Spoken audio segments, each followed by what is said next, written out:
Let's solve this reading passage from Cambridge Book 20. The title is Robots and Us, and the subtitle is Three Leaders in Their Fields Answer Questions About Our Relationships with Robots.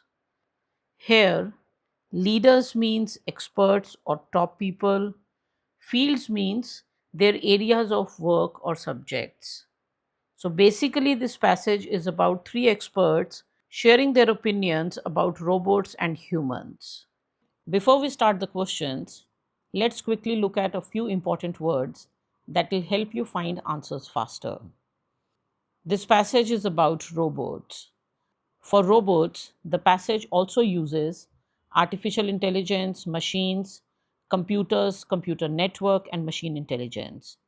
These all refer to the same idea. You'll also see phrases like robotic tools and robotic craft. Robotic craft means robotic vehicles.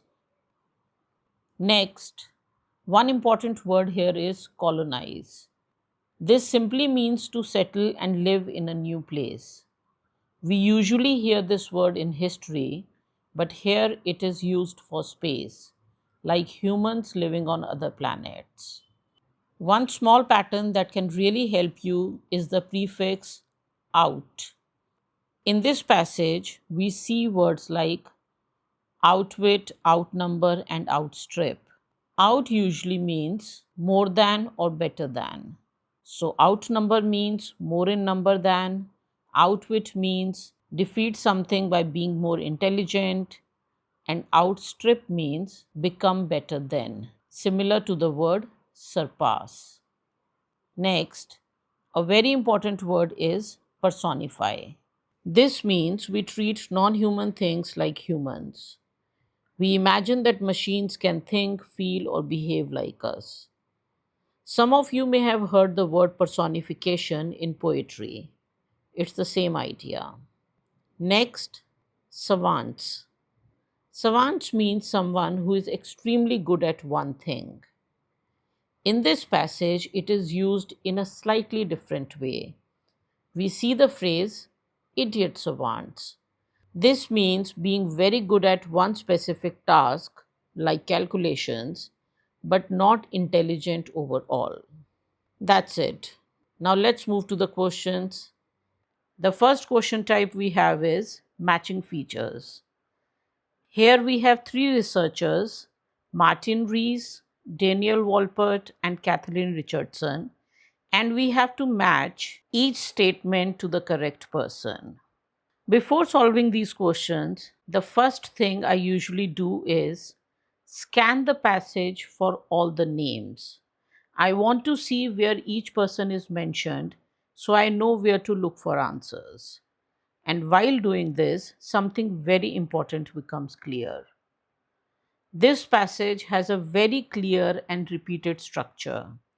There are four main questions in the passage. And for each question, all three experts give their opinions.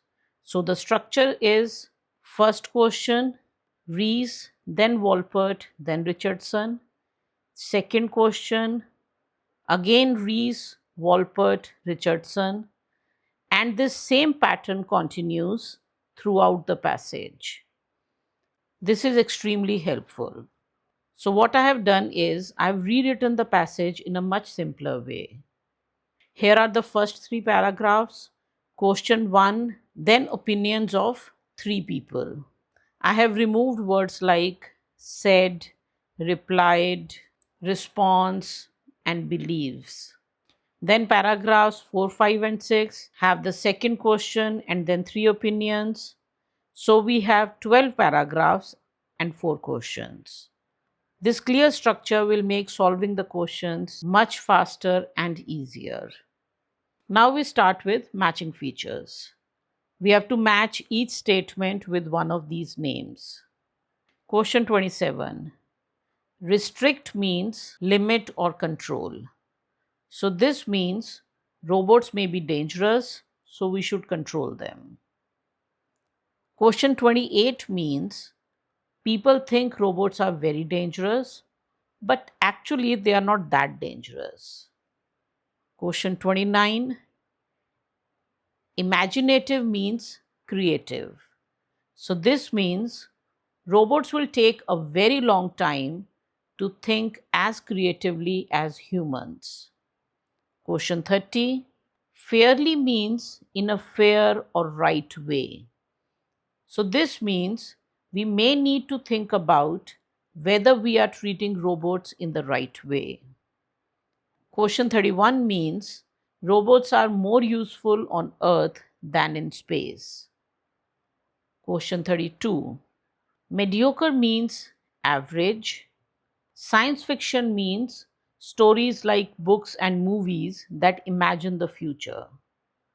So this means ideas in good science fiction may be as correct as ideas from average scientists. Question 33 means some people are excited about robots becoming more intelligent in the future. Now we start with question 27. The question is saying, for our safety, we need to control what robots can do. First, we try to find where the answer could be using the structure of the passage. Paragraphs 1, 4, 7, and 10 each have a question, and then 3 people give their answers. So we check the questions to see which one talks about safety or fear. Question 1 is about robots going to other planets. This is not about safety, so we ignore it. Question 4 is about science fiction. Again, not about safety. Question 3 says, should we be scared?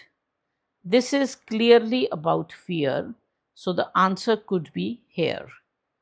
Now, question 2 has the word outstrip. This means become better than.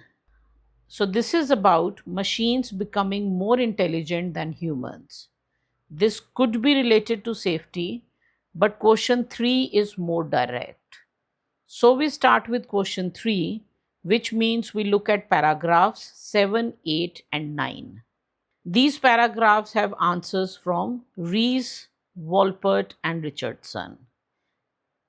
We check if any of them talk about controlling or limiting robots. In paragraph 8, Wolpert says that artificial intelligence has caused some damage, but then he says the real problem is computer viruses, and also that benefits are more than the negatives. So he is not saying we should control robots. In paragraph 9, Richardson says robots have never shown themselves to be a threat to humans. This is actually the opposite of the question. She is saying there is no safety problem. So the answer is not from here. Now, in paragraph 7, Rees talks about worries related to robots. Then he says we should make sure that robots remain no more than idiot savants. Savants are people who are very good at only one or a few things. So here, robots can be very good at some things, but not intelligent in general. In simple words, we make them good at some things like calculation and processing information, but not too smart overall, so that they cannot outwit us or they cannot trick us. This clearly means we are limiting their abilities. So the person who says this is Martin Rees. Answer to question 27 is A, and we got the answer from paragraph 7. One important point: even if you don't understand the word savants, you can still get the answer. Words like ensure, remain, and no more than clearly show control and limitation. Also, outwit means trick or defeat using intelligence. So we don't want robots to do that. So if we just understand that robots should remain idiots, even that gives us some idea about restricting abilities. Now, this question can be confusing. Words like limited, ability, and fear appear in paragraphs 4, 5, and 6, but they are talking about something else.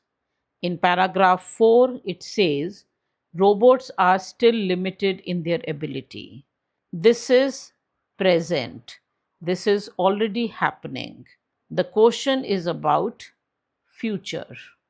In paragraph 5, it says, in a limited sense, machines are already better than humans in some ways. Again, present, not about what we should do. In paragraph 6, it says, our fear of machines comes from how humans think, not real danger. So, this is saying that there is no safety issue. So, these paragraphs do not match the question. Here are the meanings of each sentence from paragraph 7. Pause here if you want to understand it in detail.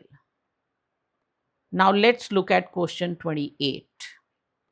It says, the risk of robots harming us is less serious than humans believe it to be. So, humans think robots are dangerous, but actually, the risk is not that high. Again, we use the passage structure. We have 4 parts. Part 1 is about colonizing planets, not relevant to how dangerous robots are. Part 4 is about science fiction, not relevant. So we focus on Part 2, machines becoming more intelligent, and Part 3, fear of robots. Both can be connected to risk and fear, so we check them. First, we look at paragraphs 4, 5, and 6. In paragraph 4, Rees says robots are still limited. They cannot do many things yet. He then says they may become better in the future. But there is nothing about robots harming humans and nothing about whether the risk is more or less. So this does not match. In paragraph 5, Wolpert says that in some ways, machines are already better than humans. Then he explains this with examples. But he also says they are still not as creative as humans and may not be even in the next 50 years. So, again, this is about ability, not the risk or harm. No match here. Now, in paragraph 6, Richardson talks about fear of machines. She says this fear comes more from human nature, not from machines themselves. We imagine machines as powerful and dangerous, but that does not mean they actually are. The main idea is in the last line. We imagine they are more powerful than they really are. This matches the question exactly. The question says the risk is less than what humans believe, and here Richardson is saying our fear is based on imagination, not reality. So the answer to question 28 is C, Kathleen Richardson, and it comes from paragraph 6. Paragraphs 7, 8, and 9 also talk about fear, but they do not say that the risk is less than what we think. So they do not match this question. Here are the meanings of each sentence from paragraph 6. Pause here if you want to understand it in detail. Now let's look at question 29. A decade means 10 years. The question says it will take many decades for robots to become as imaginative as humans. So we are talking about a long time in the future, maybe 20, 30, 40 years or more. Also, this is about imagination. So we are comparing human intelligence and robot intelligence, especially creativity. Again, we use the passage structure. We look at question 2 in paragraph 4. Outstrip means become better than. So this is about machines becoming more intelligent than humans. That is very close to what this question is asking. So we focus on paragraphs 4, 5, and 6. We are looking for something related to imagination or creativity and also time in the future. In paragraph 4, Reese says robots are still limited right now. They cannot do many things. Then he says later this century, they may become more advanced and understand their surroundings better. He gives the example of chess. This is somewhat related, but there is no mention of imagination or creativity, so this is not the answer. In paragraph 6, Richardson says that humans think machines are more powerful than they really are. So, this is about our thinking, not about the future development of machines. Again, nothing about imagination or how long it will take. So, this is not the answer. In paragraph 5, Wolpert says that in some ways, machines are already more intelligent than humans. But after that, he talks about some things that machines cannot do. He says machines are still not as creative as humans. This last sentence is very important. Expecting machines to reach human level creative intelligence in the next 50 years would be highly ambitious. Highly ambitious means very difficult to achieve. This directly matches the question. The question talks about imagination. Here we have creative intelligence. The question says many decades. Here it says even 50 years may not be enough. So this clearly shows it will take a long time. The answer to question 29 is B, Daniel Wolpert, and we got the answer from paragraph 5. Here are the meanings of each sentence from paragraph 5. Pause here if you want to understand it in detail. Now let's look at question 30. The question says, we may have to start thinking about whether we are treating robots fairly. So simply, are we treating robots well or not? We look at the passage structure again. We have 4 parts, each with 3 answers. But if we look at the question topics, none of them directly say anything about treating robots fairly. So for this one, we need to scan the passage with this idea in mind. We are looking for anything about right or wrong or how we treat robots. While scanning, we notice the word moral in paragraph 3 and paragraph 4. Moral means right or wrong. First, look at paragraph 4. Reese says that right now robots are limited, but in the future they may become more advanced. Then, in the last sentence, he says moral questions arise. And then he gives examples. Should we feel guilty about exploiting robots? Should we worry if they are bored or frustrated? All of this is clearly about how we treat robots, so this directly matches the question. Now check paragraph 3. Here, Richardson also uses the word morally, but she is talking about something different. She is talking about whether it is right or wrong to colonize other planets, not about how we treat robots. So this does not match the question. So the answer to question 30 is A, Martin Rees, and it comes from paragraph 4. Here are the meanings of each sentence from paragraph 3, and here are the meanings from paragraph 4. Pause here if you want to understand them in detail. Now let's look at question 31. The question says, robots are probably more useful on Earth than in space. So simply, we need robots more on Earth, not in space or other planets. Here is the passage structure. Paragraphs 1, 2, and 3 answer the question, should robots be used to colonize other planets? This is clearly about space. Colonize means to go and live in a new place. So we check which expert says robots are more useful on Earth instead.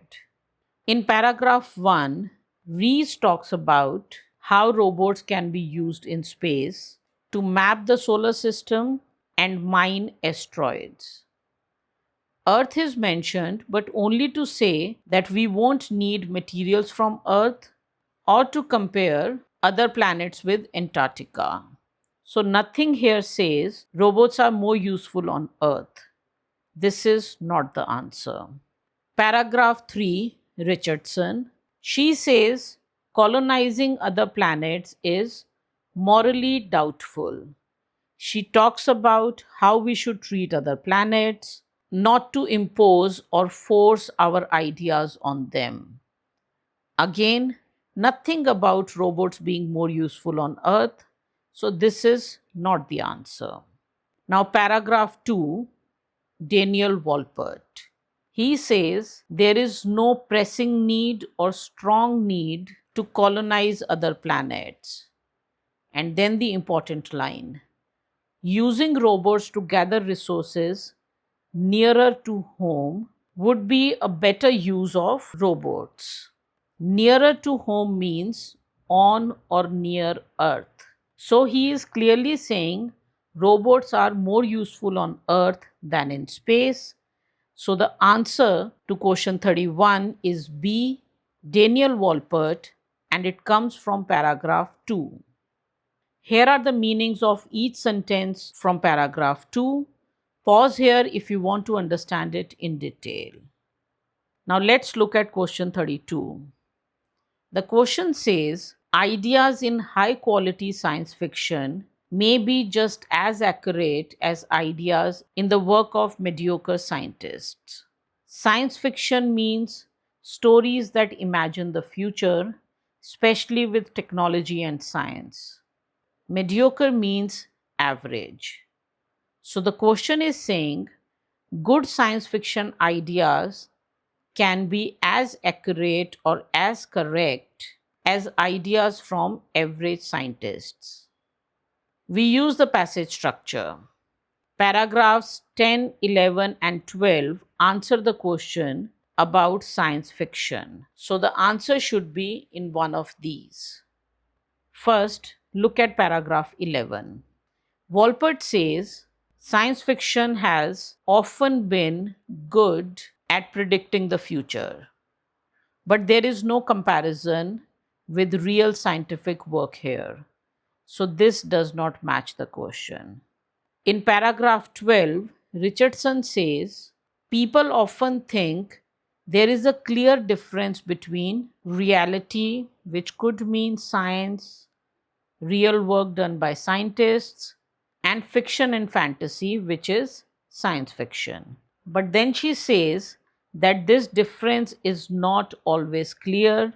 Sometimes these worlds collide.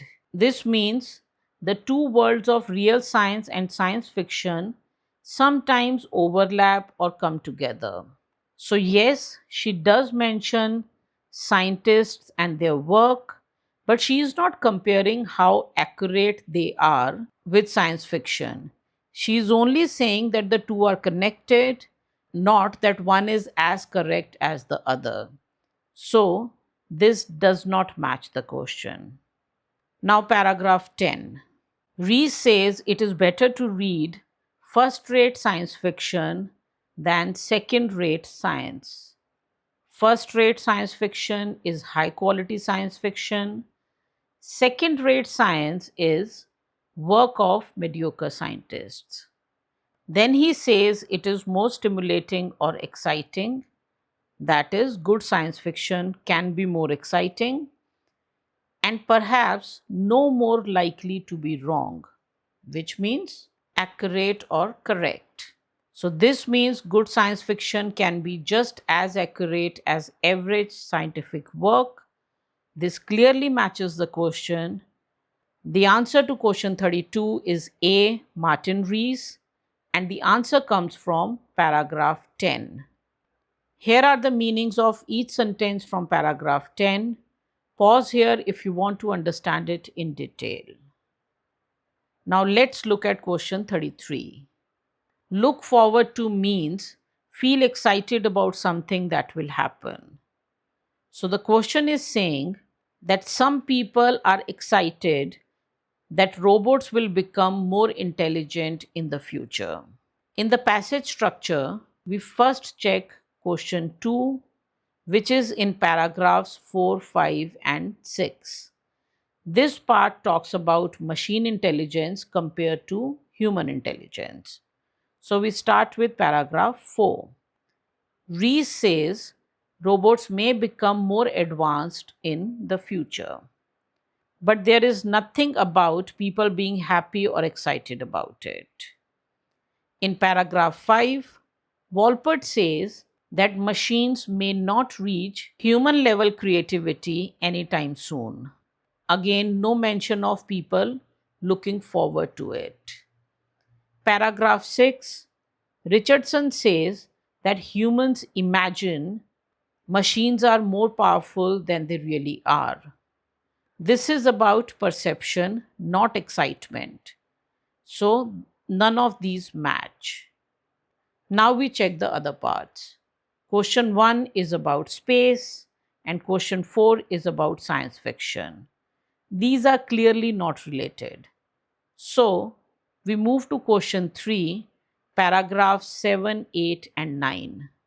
In paragraph 7, Rees says we should control robots and not let them become too intelligent.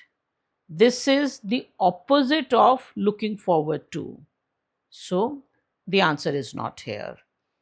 In paragraph 8, Wolpert talks about benefits of robots, but does not say that people are excited about them becoming more intelligent. This does not match the question. Now, paragraph 9. Richardson says robots have never been a real threat. And then she says, not all people fear robots. Many people welcome machine intelligence or robots. Welcome here means the same as look forward to. So this matches the question. So the answer to question 33 is C, Kathleen Richardson, and the answer comes from paragraph 9. Here are the meanings of each sentence from paragraph 9. Pause here if you want to understand it in detail. Here are the answers of all the matching features questions and where we found the answers in the passage. And this is the step-by-step method we usually use for matching features questions. However, in this passage, we made a small change. We start by locating all the names and getting a basic idea of who says what. But while doing this, we notice something important. This passage follows a very clear pattern. A question is asked, then 3 experts answer it. Then the next question, again 3 answers. This happens 4 times. So instead of scanning the whole passage every time, we do this. First, we look at the statement in the question and decide which of the 4 questions it is related to.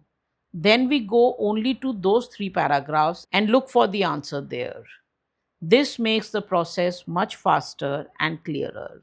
Now we move to the next question type, matching sentence endings. In these questions, you are given 2 parts. The first part is in the question and the second part is in the options. You have to match them to make a complete sentence.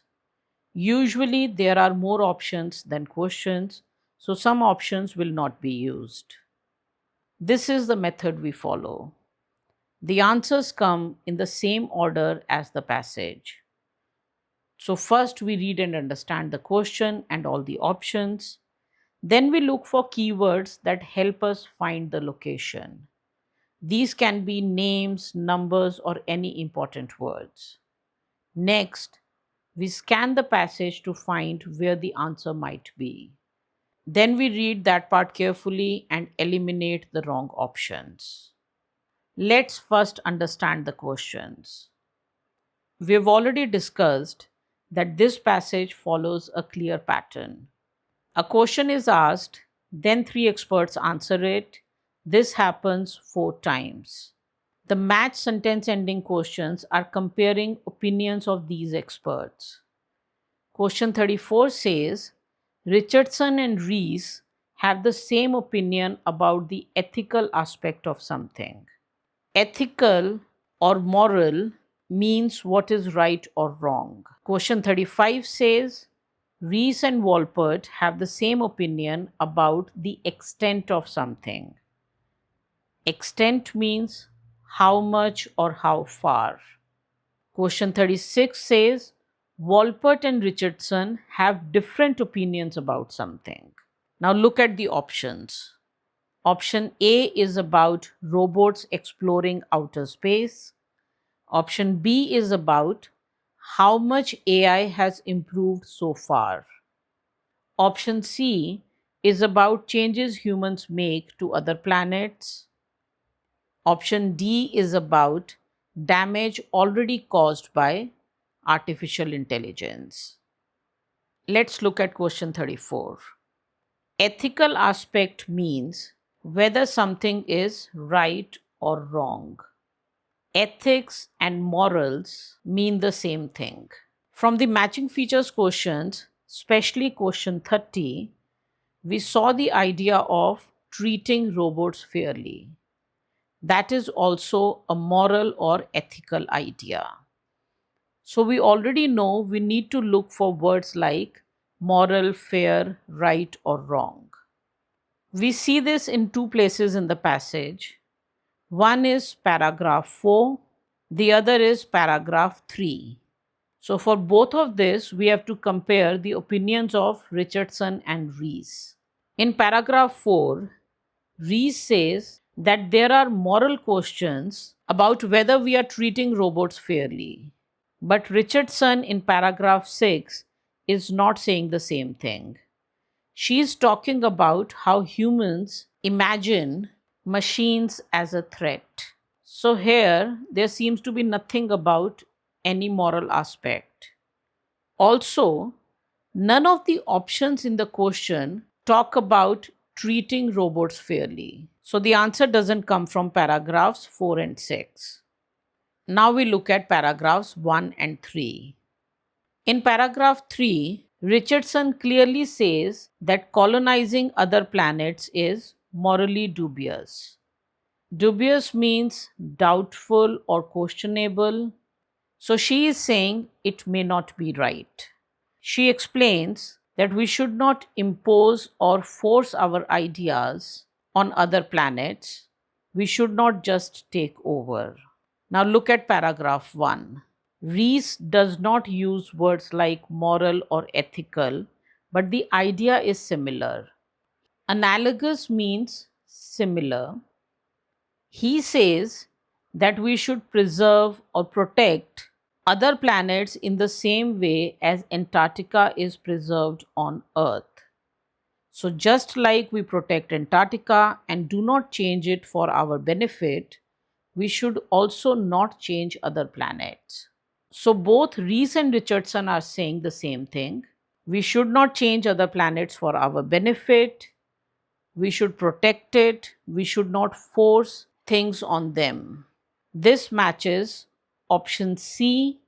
So the answer to question 34 is C. One option that may confuse you is option A, about using robots to explore space. Paragraphs 1 and 3 are about space, but the idea here is not about whether we should use robots or not. It is about what we should do to those planets. So option A is incorrect. Here are the meanings of each sentence from paragraph 1, and here are the meanings from paragraph 3. Pause here if you want to understand them in detail. Now, question 35. We need to find something on which Rees and Wolpert have the same opinion, and specifically about the extent of something. Extent means how much. From the passage structure, we already used paragraphs 1 and 3 for question 34. So the next likely location is paragraphs 4 and 5. Also, if we look at the options, A and C are about space, which we have already covered. So we are left with B and D. Let's look at paragraph 4 and paragraph 5. The question here is, how soon will machine intelligence outstrip or become better than human intelligence? Rees says that robots can already do some things like playing chess at a high level, but they are still limited in understanding their environment. Wolpert also starts in a similar way. He says, in a limited sense, it already has. That means machines are already better than humans in some specific tasks. So both of them agree on one key idea. In some ways, machines are already advanced or already ahead of humans. This matches option B, which talks about advances made in machine intelligence so far. So far means till now. One important thing. Later in the same paragraphs, they disagree about the future. Rees is more open to future progress. He says robots will become more advanced. Wolpert says reaching human level creative intelligence in the next 50 years is very difficult. So about future, they have different opinions, but about the present, they have the same opinion. Option B is not about the future. It is about the extent so far, and on that, Rees and Wolpert agree. So the answer to question 35 is B. Here are the meanings of each sentence from paragraph 4, and here are the meanings from paragraph 5. Pause here if you want to understand them in detail. Now, question 36. We need to find something on which Wolpert and Richardson disagree. From the passage structure, we have already covered up to paragraph 6 for the previous questions. Now we move to paragraphs 7, 8, and 9, which deal with the third question, should we be scared of artificial intelligence? We are looking for opinions of Wolpert and Richardson, so we focus on paragraphs 8 and 9. Wolpert says, we have already seen damaging effects of artificial intelligence, for example, in the form of computer viruses. He later says that the benefits outweigh the negatives, or the benefits are more than the negatives, but the main point is clear. Some damage or some harm has already happened. In paragraph 9, Richardson says, we need to question why we fear artificial intelligence. She says none or no robots or machines have risen up and challenged humans, and robots have never shown themselves to be a threat. So Richardson says there has been no real harm from robots. This is in direct contrast. Wolpert says some harm has already been done. Richardson says no harm has been done. That exactly matches option D, the harm already done by artificial intelligence. One small but important point. Wolpert does say benefits are greater than the damage, but that does not remove his main idea that some damage has already happened. The answer to question 36 is D, and we got it from paragraphs 8 and 9. One more important thing for question 36. The answers of match sentence ending questions are in order. After doing question 35, we know we are done till paragraph 6. So the answer had to be from paragraph 7 or after that. Look at the options. Option A and C are about outer space and other planets. From the passage structure, we know that the topic of outer space and other planets appears only in paragraphs 1, 2, and 3. So we can eliminate A and C. We are left with only B and D. We already used option B in question 35. So logically, we are left with option D. At this point, we don't need a long search. We just go through paragraphs 8 and 9 and quickly confirm. So here, elimination plus paragraph structure makes the process much easier. Here are the meanings of each sentence from paragraph 8, and here are the meanings from paragraph 9. Pause here if you want to understand them in detail.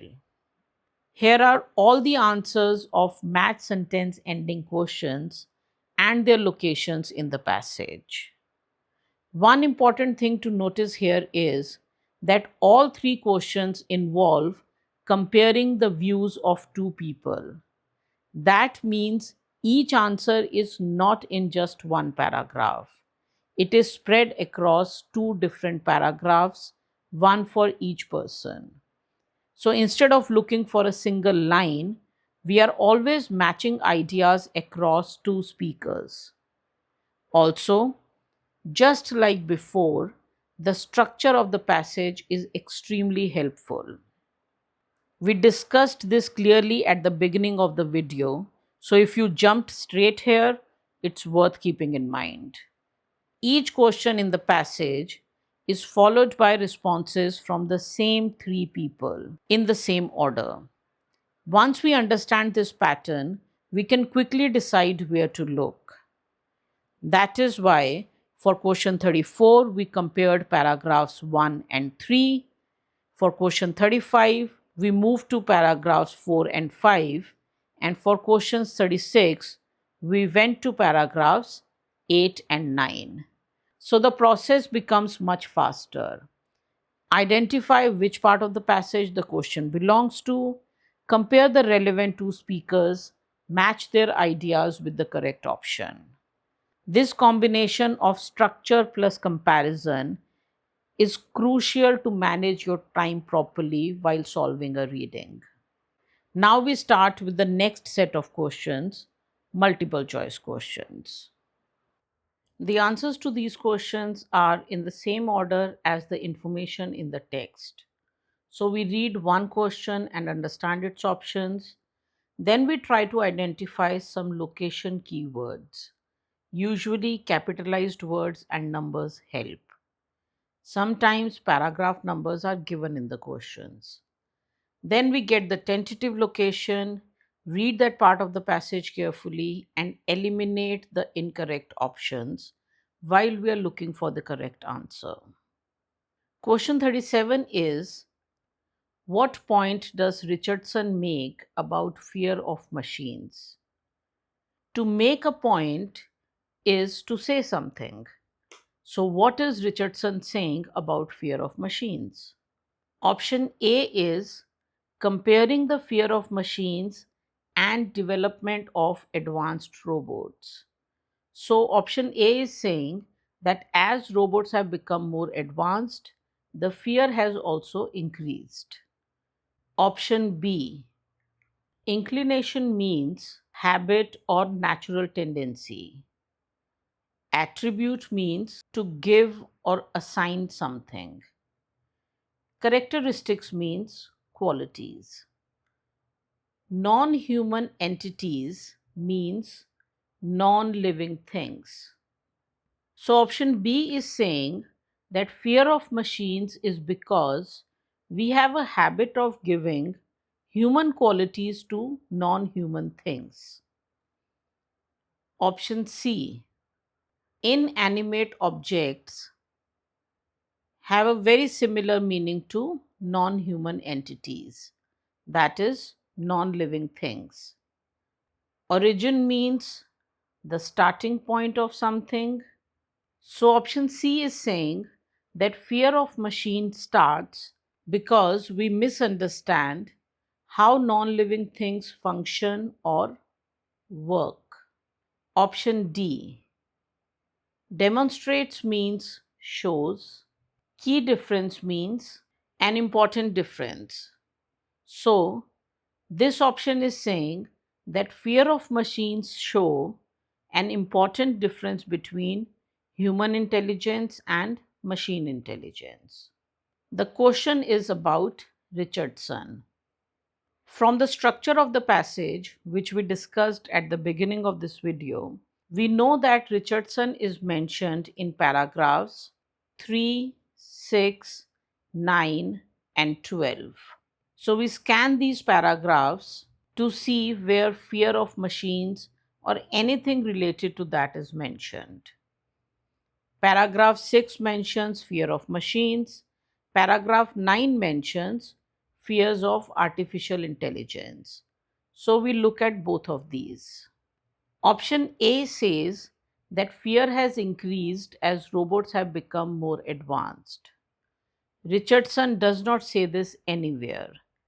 In fact, she says that we may not have strong reasons to fear machines. So option A is incorrect. Option C says that fear comes from not understanding non-living things.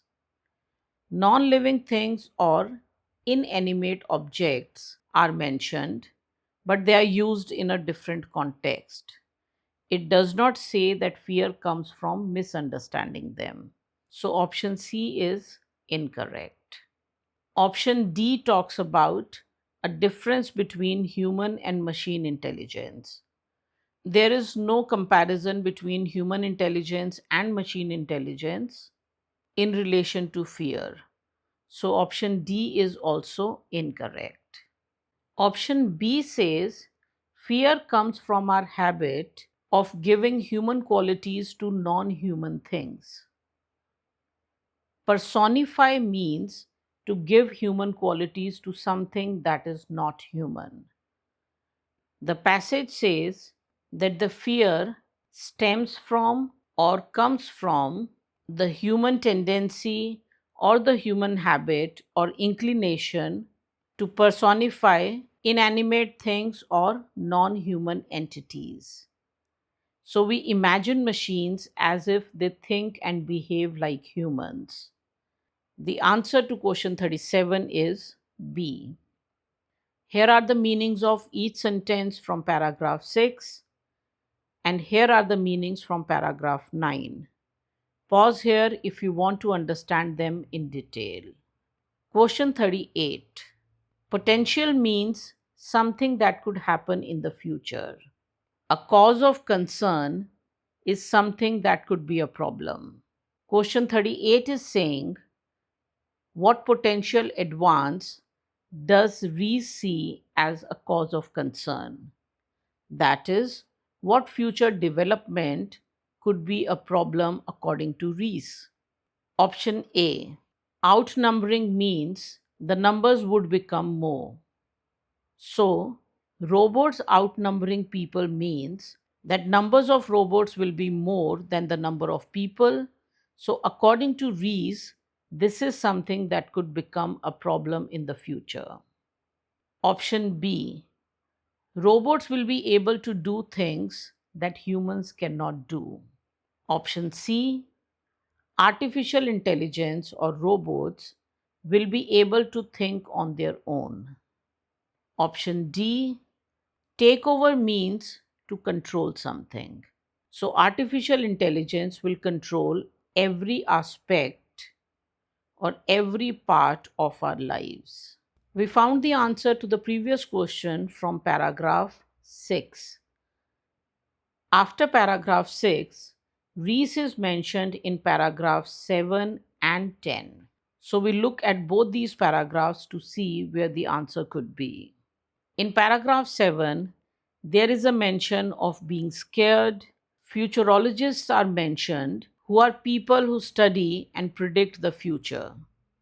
So this paragraph is clearly about future possibilities and worries. So this is where we'll most probably find the answer.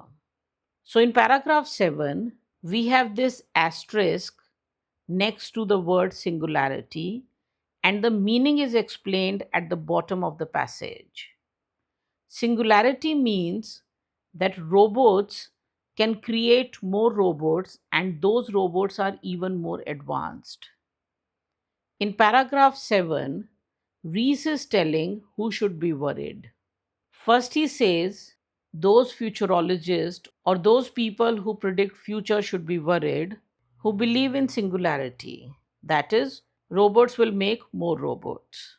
Then the second worry is mentioned, that we are becoming very dependent on computers.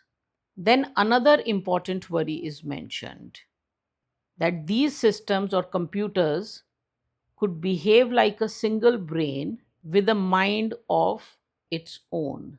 This means they can think on their own, and the aims of these computers could be, and the aims of these computers may be contrary to or against human welfare.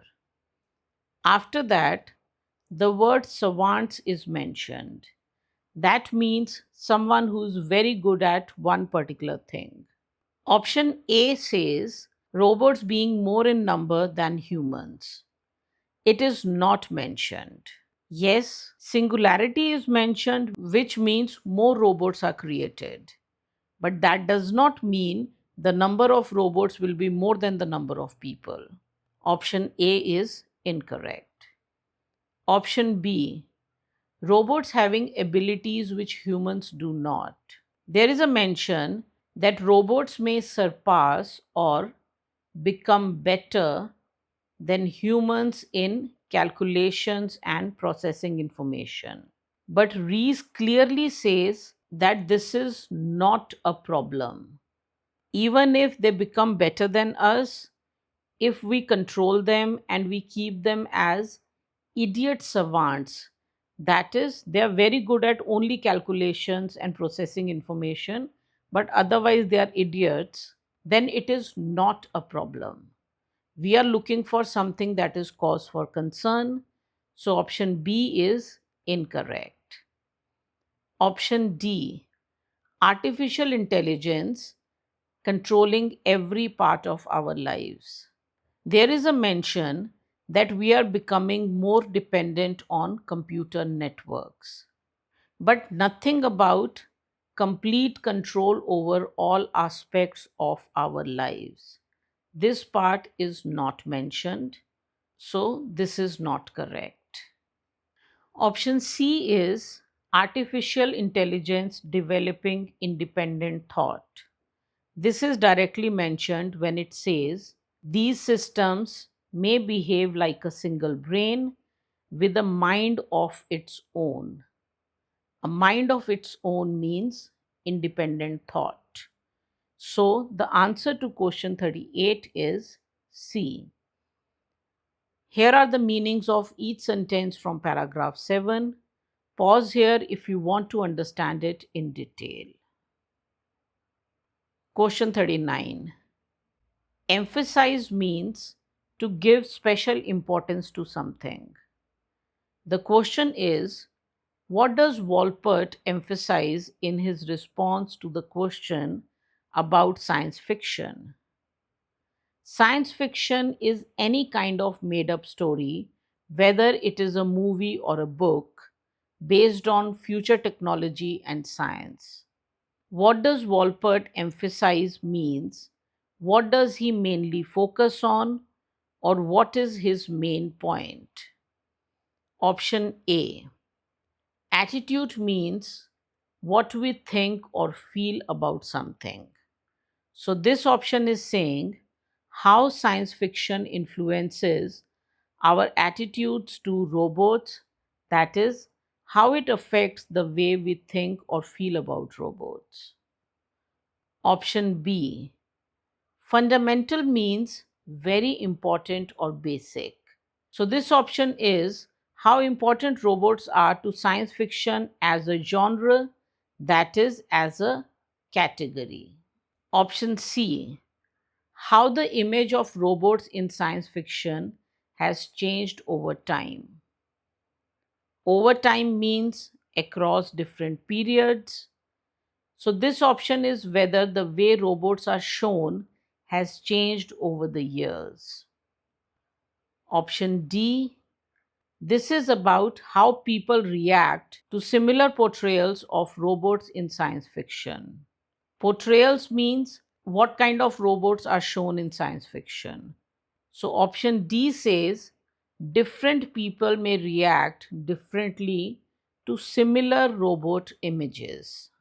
From the structure of the passage, we know that science fiction question is asked in paragraph 10, then answered by three people in paragraphs 10, 11, and 12. Wolpert's answer is in paragraph 11. So that is where we look. In paragraph 11, it says that science fiction has often been remarkable or very good at predicting the future.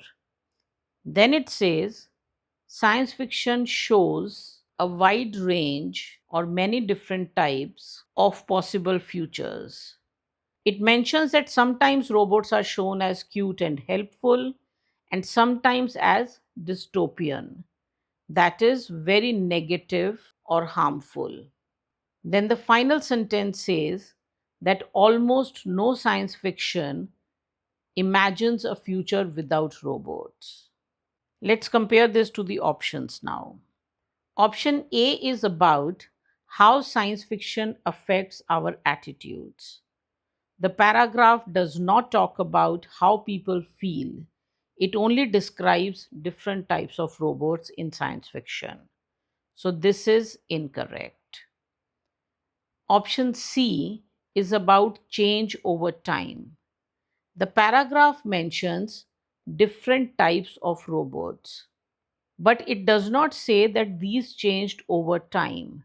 So this is incorrect. Option D is about how people react. There is no mention of people's reactions at all. So this is also incorrect. Option B is about robots being fundamental or very important to science fiction. This is clearly supported by the last sentence. Almost no science fiction imagines a future without robots.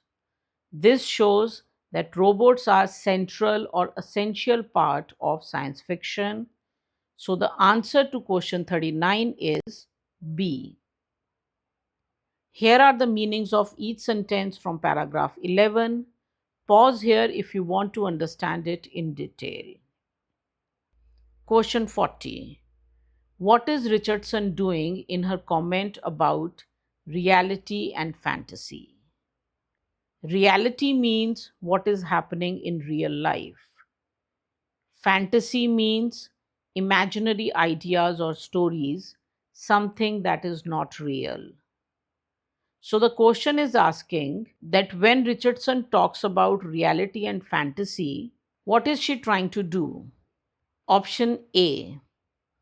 Warning people not to confuse one with the other. That means she's telling people not to mix up reality and fantasy. Option B. Outlining ways in which one has impacted on the other. Impacted means affected or influenced. So, option B is explaining ways how reality and fantasy have affected each other. Option C. recommending a change of approach in how people view them. So, option C is saying that Richardson is suggesting that we should change the way we look at fantasy and reality. Option D, perspective means a point of view. So, this option is saying that scientists and other people think differently or have a different point of view about reality and fantasy. We found the answer to the previous question in paragraph 11. Paragraph 12 is the last paragraph, and both Richardson and fantasy are mentioned here. In this paragraph, Richardson says that in modern society, people think reality and fantasy are completely separate. But Richardson explains that this division or this separation between reality and fantasy does not always exist. She says this divide is not very clear, and sometimes the worlds, that is, the worlds of reality and fantasy, collide or come together. After that, she says that in some cases, we need to bring these different understandings together to get a whole perspective. That is, we need to keep in mind how reality and fantasy sometimes overlap to get a complete idea about these things. Now we compare this with the options. Option A, she's warning people not to confuse reality and fantasy. But she is not warning. In fact, she is saying that they are not always separate. So maybe there can be a confusion, but she is not warning people not to confuse. Option A is incorrect. Option B says she is explaining ways in which reality and fantasy influence each other. She does mention that sometimes they come together, which means sometimes they may influence each other. But she does not explain the ways or examples of influence. So, no different ways are mentioned. Option B is incorrect. Option D says she is explaining a difference between scientists and other people. Scientists and technologists are mentioned, but there is no clear comparison with other people. So, this is incorrect. It is only mentioned here that scientists have made a separation between reality and fantasy. But it does not say that scientists think of reality and fantasy in this way and other people think of reality and fantasy in some other way. That is not mentioned. Option D is not correct. Option C says she is suggesting a change in how we think about reality and fantasy. This matches the idea that we need to bring these understandings together and see them differently. She is recommending a change in how people view them or in our perspective. So the answer to question 40 is C. Here are the meanings of each sentence from paragraph 12. Pause here if you want to understand it in detail. Here are all the multiple choice questions along with their answers and their locations in the passage. Two things really helped us find where the answers are. First, the structure of the passage, which is quite unique. We discussed this at the beginning of the video, so if you skipped that part, it's worth going back and checking it. Second, the answers to multiple choice questions come in order. They may not be in the very next paragraph, but they will follow the same sequence as the passage. So even if we skip a paragraph or two, we still move forward, not backward. Because of this, we can save time and avoid checking the entire passage again and again. One important thing we saw in many questions is that sometimes words from the options appear in the passage, but they are used in a different meaning or context. So just matching words is not enough. We always need to check the idea. This is the step-by-step method we followed. Read and understand the question and options. Identify where the answer could be. Read that part carefully and eliminate the incorrect options to reach the correct answer. Before we finish, here's a quick revision. Pause whenever you want to read and understand. This is paragraph 1. This is paragraph 2. Next, paragraph 3. Paragraph 4. This is paragraph 5. Next, we have meanings of paragraph 6, 7, 8, 9, 10, 11, and finally we have paragraph 12. With this, we are done with all the passages of Test 3 from Cambridge Book 20. We'll soon start solving Test 4. Bye for now. Hope this helped you. All the very best.